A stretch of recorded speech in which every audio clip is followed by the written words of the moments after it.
Oi kuom tich mane timo maber e kinde mane jaod bura mar Rarieda. Sani any plans mintiere godo e siasa? Aonge gi plan like adich kabisa. Idich gi weche computer. Adich gi weche computer, adich gi weche mag business mara ma personal. Hapa ni sani un gi members of parliament, un gi leadership mar county ma inchomi mandate nyaka 2027. Hapa ni achiel kuom thagruok man godo ni ng'ato donjo bedo MP ni kata bedo governor ni to joma lero kori osechako immediately kata kapok oyudo nafas mar tich. Sani nyiche ka ji be oyier joma noyiergo wegi ti nyaka 2027. To koro nyaka sani kwadhi kwatieko twak mara be naneno ka janeno marwa penjo kae ni kadwaro donate computer atimo nang'o man mondo mi an bende ane kaka nyalo konyo rowere mantiere kod riyo mar somo. Agoero kamano ahinya. Wabro mi contact ma nyalo donate kod computer and kain Kisumu, get in touch with kain Rarieda or Siaya, get in touch with Giralingo Community Center. Inyalo get in touch with personally. Inyalo get in touch with Navambro mi mar project manager. Actually, intire jomoko mose pledge computers 1, 2.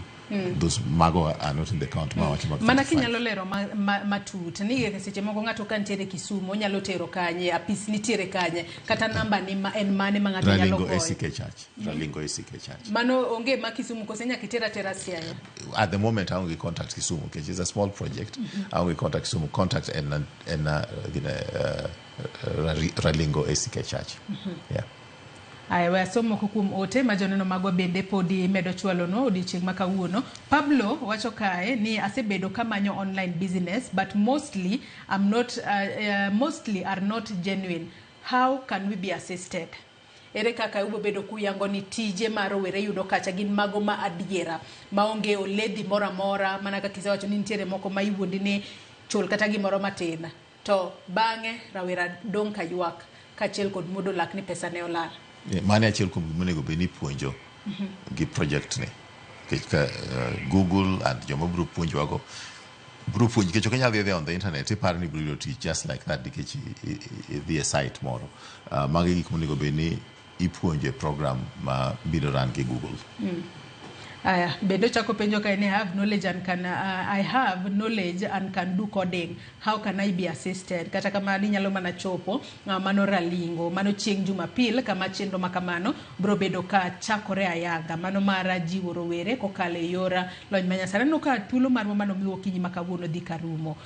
Wachni mogik ka watieko ka achiel kod namba mane wacho ni nyalo chiwo ne ji. Kod wanyalo wacho ni jip minyalo jiwo godo ji mar mondo mi chieng Jumapil wane ka ji owuok oko ka romre margi mar mondo mi oriwre kodi e wuoth makoro ichano mar mondo mi one ane kaka nyalo konyo rowere e yudo mago computers magi nyalo jiwore godo kata magi nyalo manyo godo tije e yor mbui. Mokwongo contact mar